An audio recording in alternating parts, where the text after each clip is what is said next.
동작동 국립묘지 현충원을 김밥 먹고 노는 공원으로 만든다? 이거는 있을 수가 없는 거예요. 그것도 모자라가지고 조선의 전기를 발발하댔어. 그리고 정말 이 얘기는 제가 열 받아가지고 안 하려고 했는데 이토 히로부미의 아들한테 사과하라고 해요. 이거 분명히 욕먹는 행동인 거 알고 있다. 근데 난 그 돈 필요하다고. 여기서 했어.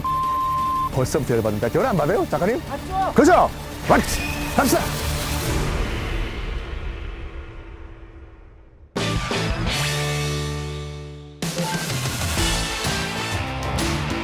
아는 만큼 보인다. 고! 안녕하십니까. 썬킴 인사드리겠습니다. 여기가 바로 관객킹 장충단 공원. 누구를 기다리나. 장충동인데요. 장충동 하면 생각나는 게 뭐가 있을까요? 족발? 아침 안 먹었네. 그러면 족발 좀 뜯고 시작할까요? 이겁니다. 짜잔. 때깔 죽인다. 이래서 배달시켜 먹으면 안 돼요, 족발은. 장충동에는 족발집이 많아요? 6.25 끝난 다음에 그 함경도 평안도 실향민들이 뭘 팔까 하다가 한 할머니께서 족발을 여기서 한번 만들어보자. 대박이 터져요. 여기에 레슬링, 김일 선수 박치기, 장충체육관이 생긴 거거든요. 왜 여기 족발 이름이 장충 족발인가요? 모르셨어요?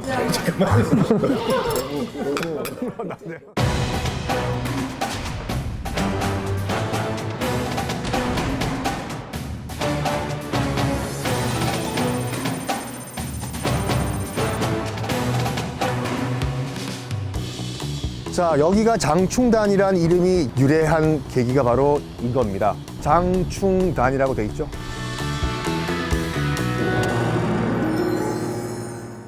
장은 뭘 장려하다 할 때 장자고, 충성을 다하다 충자거든요.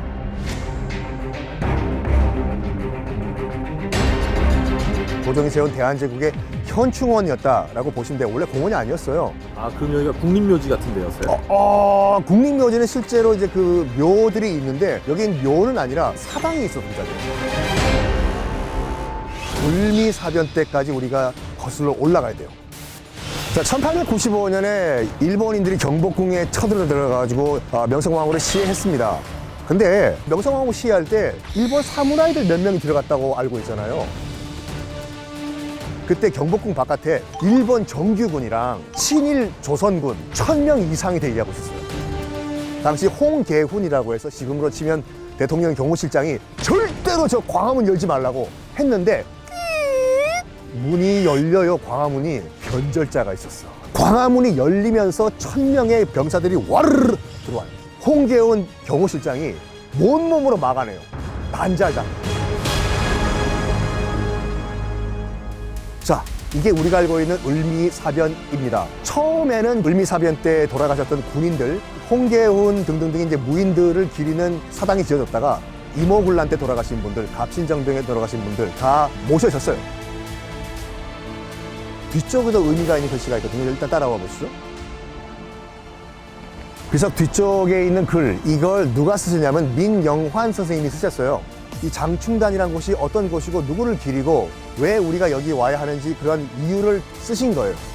그런데 이게 그 대한제국의 현충원이라고 하면은 굉장히 뭐 건물도 많고 웅장했을 건데, 지금은 솔직히 장충단의 흔적은 이 비석 하나밖에 안 남아있거든요. 남아있는 것도 신기해. 이것도 한번 뽑혔어, 이게. 이게 정말 열받는 얘기라니까요. 대한제국 때 이 장충단이 파괴가 됐다고 하면 누가 했을까요?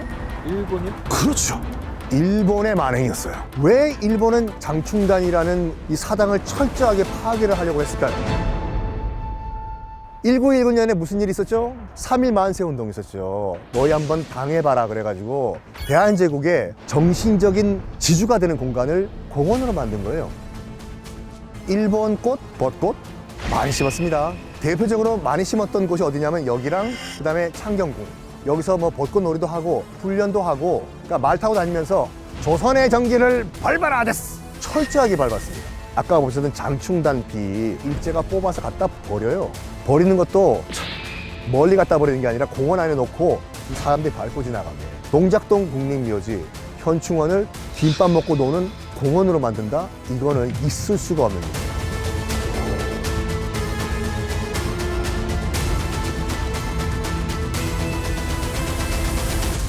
장충단이라는 이런 장소, 직접 여러분들이 느끼실 수 있는 공간이 존재를 합니다. 바로 저기예요.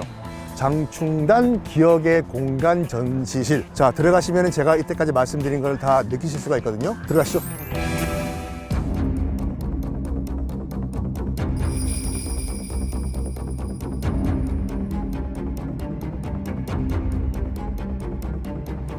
남소영터, 조선 한양 수도를 방어하던 지금으로 치면 수도방위사령부 남쪽 수비 부대를 말합니다. 굉장히 중요했던 군 부대가 있던 자리에 또 나라를 위해서 순국하신 분들의 그런 그 영령을 기리는 사당이 들어오는 건 어떻게 보면 당연하다고 볼 수가 있겠죠. 아이고, 끽다점이라고 하면 우리가 매점이라고 보면 되거든요. 끽다점에서 맥주 양식 판매를 그냥 놀자판으로 만들어 버렸네요. 6탄 3용사의 동상을 세웠다라고 하는데 옛날에 일본 육군의 정신적 상징이었어요. 자, 이건 진짜 치욕이에요, 치욕 이거. 제가 봤을 때 일제가 쓸 수 있는 카드는 다 쓴 것 같아요. 이토 히로부미 추모회를 장충단에서 개최를 했다.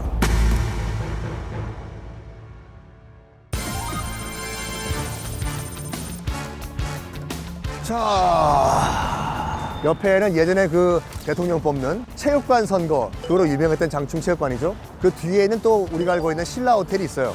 저 문과 관련이 있어요. 신라 호텔이 잘못된 건 아닙니다. 1909년 10월 26일 날 안중근 의사가 이토 히로부미를 저격하죠. 난 순정이 정말 나라의 지도자가 되면 안 될 사람이라고 생각을 하는데 왜 그러냐면 공식적인 담화문이었어요. 나의 어리석고 우둔한 백성이 이등방문을 죽였다. 이토 히로부미의 우리식 이름은 뭐죠? 이등방문, 그렇죠. 이등방문을 기리는 사찰을 짓습니다. 이름하여 박문사.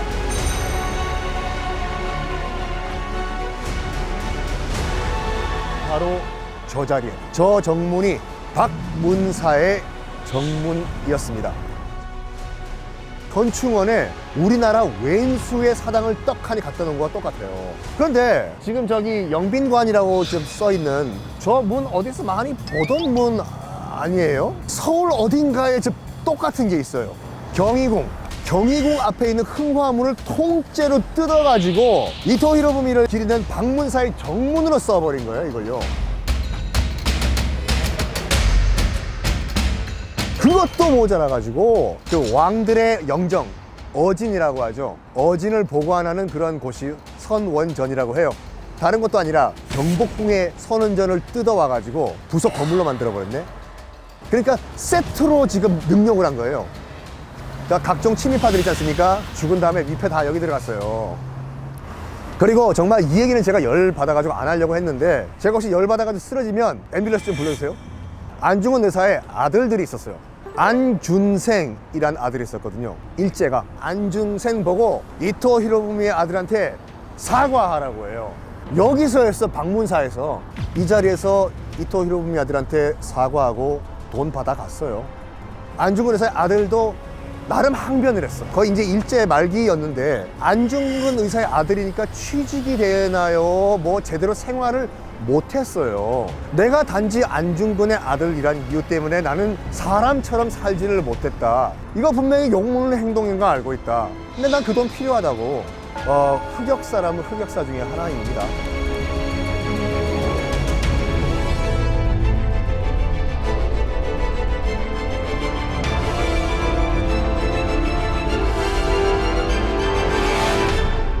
자, 이렇게 우리가 장충단 공원을 한번 둘러봤습니다.